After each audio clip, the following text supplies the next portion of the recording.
Hola a todos, les habla Ricardo Serrano. Bienvenidos a una nueva nota en su canal de YouTube Un Venezolano en Forma. En esta ocasión trataré un tema netamente de geopolítica, de cuestiones internacionales que van más allá de una simple reunión y que representan una alianza estratégica que podría significar mucho para el orden hegemónico a nivel mundial, el orden internacional que actualmente tiene Occidente en el planeta Tierra desde el punto de vista político, económico y geopolítico, pero también militar, y acerca de cómo podría afectar esto a Latinoamérica. Pero yendo parte por parte, lo noticioso en este caso y la esencia por la cual estoy realizando y grabando esta nota para su canal de YouTube Un Venezolano en Forma es que hoy, día lunes 8 de junio del 2015, se llevó a cabo una nueva cumbre del Grupo de los Siete, una nueva cumbre del G7 en Alemania. Y es que con respecto a lo que les estaba comentando sobre la alianza estratégica que actualmente hay en Occidente, es acerca de esto, es sobre esto y es con respecto a la cumbre del G7. Primero, recordemos que en el mundo hay diferentes alianzas y bloques geopolíticos que hacen que estos países, al estar integrados el uno con el otro, tengan relaciones políticas, comerciales, relaciones económicas muy fuertes, para que se cree un orden en el que a nivel mundial ya no haya una división entre países, entre estados y repúblicas, sino que se cree una especie de estado-nación conjunta en la que todos los países que integran un determinado bloque puedan convivir entre sí para el beneficio mutuo. Hay diversos bloques en el mundo, como lo son el BRICS, que es el bloque integrado por Brasil, también también por Rusia, por la India, por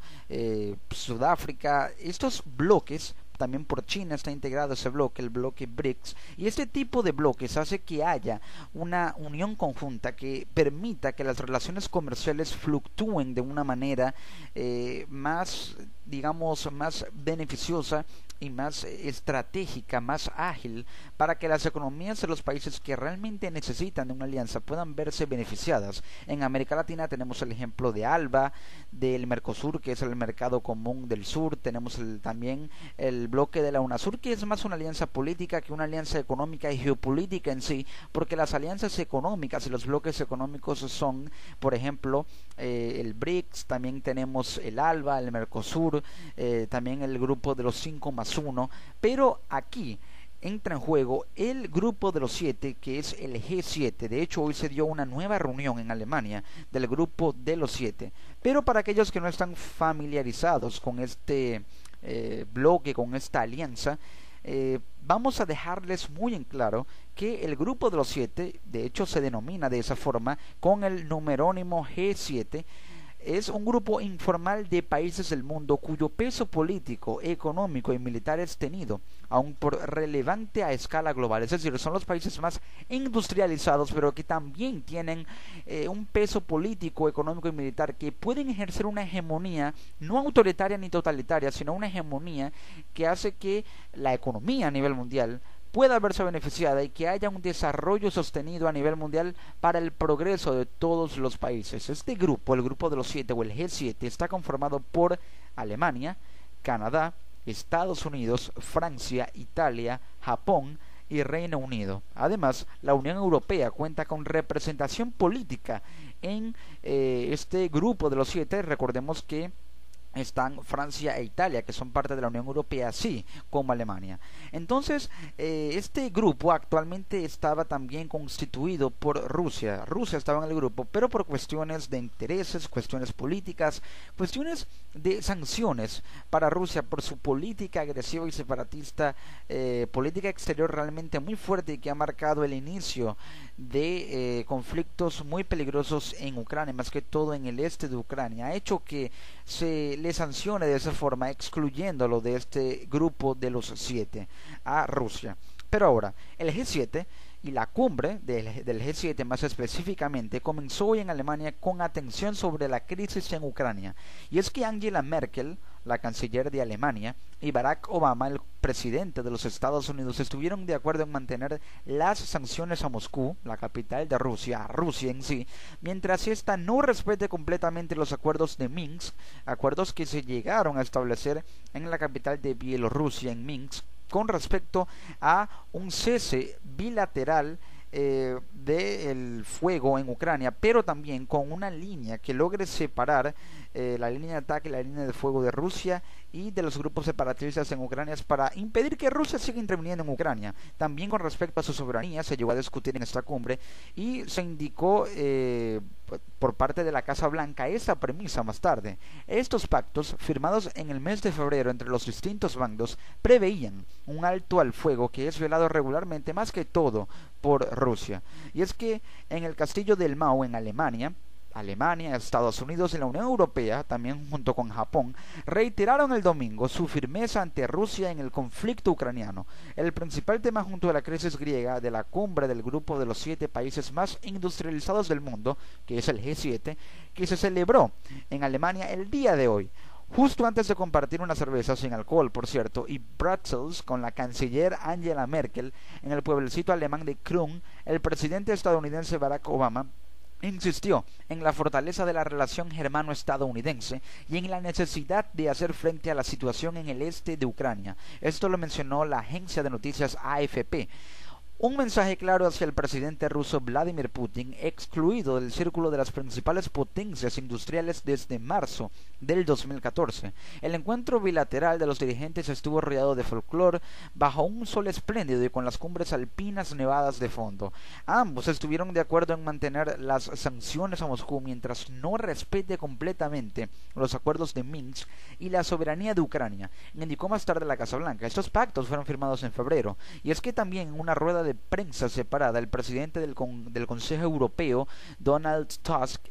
instó al G7 a confirmar su unidad sobre las sanciones contra Rusia. Si alguien quiere reconsiderar esta política, solo podrá hacerlo para reforzarla. Lo que quiere decir aquí el presidente del Consejo Europeo es que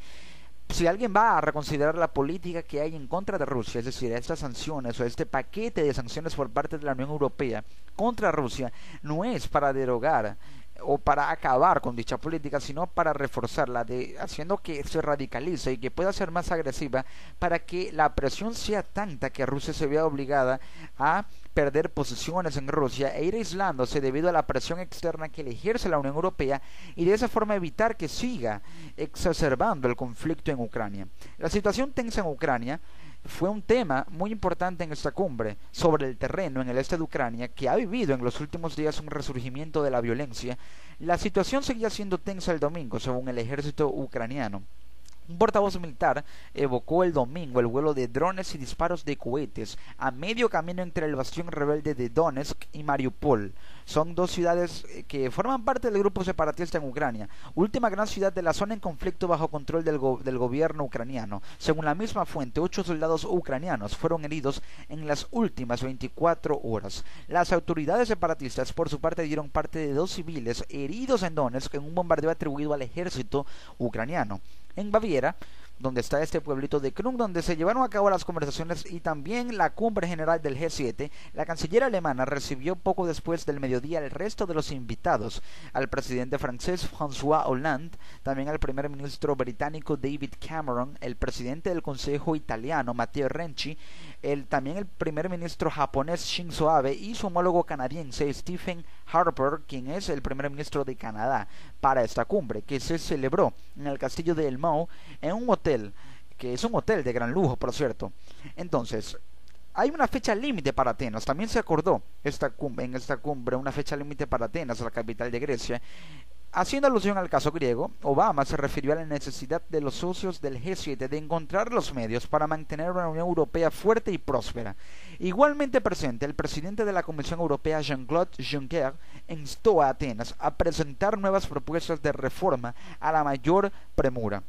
Evidentemente hay una fecha límite, dijo dirigiéndose a su amigo Alexis Tsipras, quien es el primer ministro de Grecia. El gobierno de izquierda radical de Grecia y sus acreedores, que son el Fondo Monetario Internacional, la Unión Europea y el Banco Central Europeo, llevan negociando desde hace 5 meses para desbloquear los 7.200 millones de euros del último tramo del rescate que Atenas necesita desesperadamente para saldar su deuda. A 3 semanas de que se cumpla el plazo para que Grecia pague la deuda de 1.600 millones de euros que tiene con sus acreedores, estos propusieron un proyecto de reformas a Grecia que el primer ministro heleno calificó de absurdas. Tsipras, presionado por las exigencias de las instituciones y las promesas que hizo en su campaña electoral ante austeridad, es decir, evitar la austeridad, que es reducir el gasto público, lo cual restringe los beneficios sociales, él prometió evitar eso para que la sociedad no se viera afectada, el gasto público no se viera afectado, los programas sociales tampoco, los salarios tampoco, y que no se incrementaran los impuestos. De esa forma no se iba a ver afectada la población griega. Es decir, estas promesas ante austeridad se las hizo a sus electores, pero el panorama es tan incierto que la presión institucional y la presión de la Unión Europea para que ésta salde sus deudas lo obliga a que tiene que aplicar una medida ante austeridad para reducir los gastos, y al reducir los gastos es más dinero que puede almacenar en ese stock que le va a permitir ir saldando las tasas de interés que tiene con sus acreedores para saldar la deuda en general. Y también Tsipras se entrevistó el sábado por la noche con Hollande, el presidente de Francia, y Merkel, la canciller de Alemania. Y es que, hablando de eso, tanto Francia como Alemania se han implicado directamente en el asunto para evitar que Grecia deje de pagar sus deudas, lo que podría conducir a su salida de la zona euro. Por su parte, Estados Unidos también está preocupado ante el riesgo que representa Grecia para una economía mundial frágil, e instó a los europeos a tomar en consideración la posibilidad de una eventual salida del país heleno de la zona euro. Otra figura clave en el dossier griego, quien es la directora general del Fondo Monetario Internacional, Christine Lagarde, acudirá al Castillo del Mao el lunes. Christine Lagarde. Entonces, sabiendo todo esto, resumiendo, ¿qué fue lo que se planeó exactamente en la cumbre del G7? ¿Cuáles fueron las posiciones que se acordó? ¿Cómo se podría llevar a cabo? Hay que tener muy en cuenta lo siguiente. Primero, un tema que se discutió fue el de tomar medidas y posición en el caos en Libia. Realmente la posición del primer ministro británico David Cameron fue muy llamativa. Este es un comentario que me hizo un compañero y colega estudiante de periodismo, quien me hacía referencia acerca de que la posición de David Cameron era muy satisfactoria, muy favorable, porque esto hace que se refuerce la política exterior del G7. Y al reforzarse la política exterior del G7, y personalmente así lo creo, la Unión Europea puede ver allí reflejados sus intereses estratégicos para cuidar sus intereses personales, es decir, no personales para el beneficio propio, sino sus intereses institucionales para acordar una estrategia que le permita cuidar los negocios que maneja en el Medio Oriente, es decir, tomar medidas y posición en Libia. Esa era la posición de David Cameron y un tema que se discutió. Cuando hago mención a esto, quiere decir que la Unión Europea podría preparar una intervención en Libia, y eso es algo a lo que hice mención en la nota anterior a esta que grabé sobre la inmigración africana en Europa, acerca de que Europa podría intervenir en Libia para no solamente acabar con los traficantes ilegales, sino también para tomar posiciones que le permitan reforzar su estrategia en el Medio Oriente, reposicionarse allí y de esa forma reformar su lucha en este combate que tiene contra el terrorismo, pero también para reposicionarse y tomar medidas que le permitan a Libia conseguir la paz en el caos que actualmente se vive, y cuidar también los intereses que obviamente tiene la Unión Europea y todo país, pero más aún todo bloque económico en Medio Oriente y en una zona donde abunda tanto una materia tan rica como lo es el petróleo. Entonces esta es la primera premisa que se llegó a discutir. Luego están las sanciones a Rusia. Eso es un tema muy interesante. Mantener las sanciones a Rusia por su incumplimiento de los acuerdos de Minsk fue otro tema que se llegó a discutir. La cuestión aquí es, como ya lo mencioné, que la presión que ejerce la Unión Europea es cada vez tan grande y más grande, que Rusia puede verse obligada a retroceder, a aislarse por la presión, a resguardar posiciones, a ir, digamos, reduciendo esa política exterior agresiva que tiene en Europa, para que de esa forma la política exterior que maneja la Unión Europea pueda verse reforzada al quitar del tablero a un actor importante, obviamente para lo negativo, en Rusia. Al quitar del tablero de ajedrez esa pieza que es Rusia, el panorama es más favorable para la Unión Europea, porque de esta forma podría acordar medidas que hagan que Ucrania se integre a la Unión Europea. Esto es más beneficioso desde el punto de vista político y económico, y así también reforzarse la Unión Europea como bloque y como Estado conjunto o conjunto de Estados-naciones que permitan que se cree una estabilidad en Europa, una estabilidad que pueda ser favorable para no solamente la paz social, sino para la confianza en el tema de las inversiones de los factores extranjeros de negocios que ingresan al territorio, y también para el crecimiento y la estabilidad en dicho territorio. Otro tema que se discutió fue el de aprobar un proyecto de reformas para Grecia. Recordemos que Grecia tiene una deuda altísima con sus acreedores, que son la Unión Europea, el Fondo Monetario Internacional y el Banco Central Europeo, quienes le otorgaron un paquete de rescate, una financiación para que éste salde sus deudas, pero esta deuda no Rusia no ha tenido la responsabilidad económica para poder saldar esas deudas que una vez le sirvieron para salir de la quiebra y la bancarrota en la que estaba sumida Grecia. Ahora lo que sucede es que Grecia está cada vez más y más extendiendo ese pago del último tramo del préstamo del paquete de rescate del Fondo Monetario Internacional, lo que hace que la presión sea cada vez mayor. Esto hace que Alexis Tsipras se vea obligado a incumplir su promesa de antiausteridad. Esto hace que se restrinjan las libertades en el punto de vista de la política pública que ejerce Grecia en el pueblo heleno para reducir el gasto público, y esto crea un clima de inestabilidad política y de ingobernabilidad muy grande en Grecia. Entonces lo que sucede aquí, ya yéndonos a la arena internacional, es que vemos cómo Grecia se ve favorecido pero a la vez perjudicado por esta cumbre del G7. Lo que sucede aquí es que el G7 tiene intereses que pueden ir a favor y en contra de Grecia. Por ejemplo, Francia y Alemania quieren evitar que Grecia caiga en un cese de pagos, caiga en el default, que deje de pagar sus deudas. Francia y Alemania están acordando junto con miembros del G7 un paquete de reformas que hace que a Grecia se le pueda dar la concesión de un plazo mayor para que pueda saldar su deuda, pero también, ¿por qué no?, Francia y Alemania acordar un paquete de financiamiento que le permita a Grecia una rentabilidad que haga que ésta pueda saldar una deuda menor con Francia y Alemania en un plazo de tiempo mucho más largo, para saldar la deuda que tiene con sus acreedores a un plazo inmediato, no un corto plazo, sino un plazo inmediato. Eso es lo que puede ir en favor de Grecia, pero lo que puede ir en contra de Grecia es que Estados Unidos sigue presionando para que Grecia salga de la zona euro, y es que Estados Unidos quiere a Grecia fuera de la zona euro porque esta, es decir, Grecia, representa un punto débil en ese bloque económico, y también, como lo dice Estados Unidos, un punto débil en la economía a nivel mundial. Y al representar un punto débil en el bloque económico, puede hacer que las facultades económicas de la Unión Europea se vean reducidas, y esto no beneficia a Estados Unidos porque la Unión Europea es un socio comercial muy fuerte de la Unión Europea. Cabe destacar que Estados Unidos propuso encontrar los medios para mantener una Unión Europea fuerte y próspera, pero ¿será el financiamiento uno de esos medios? Quizás ciertos paquetes de financiamiento le den más liquidez al euro. Esto puede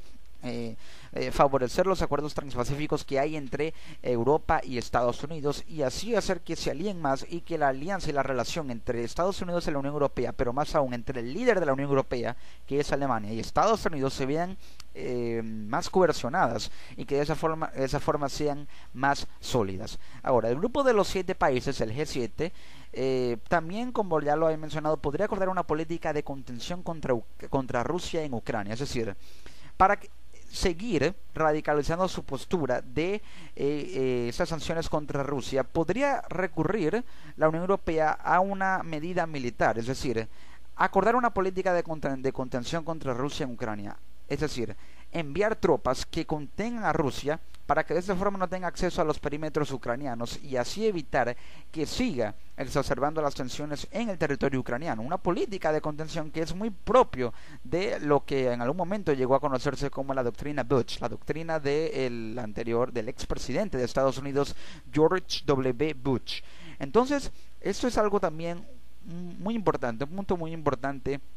a tener en cuenta, y es que también hay que mencionar que a la Unión Europea le interesa mantener lazos comerciales con Estados Unidos a través del G7, porque allí se crean estrategias militares, económicas y políticas, ya que el G7 es el seno de estrategias que cuidan los intereses geopolíticos de la Unión Europea, en este caso en el Medio Oriente, pero también en el resto del mundo, y también económicos para sus relaciones comerciales con una potencia como es Estados Unidos, y políticos a nivel interno para tratar de que Grecia no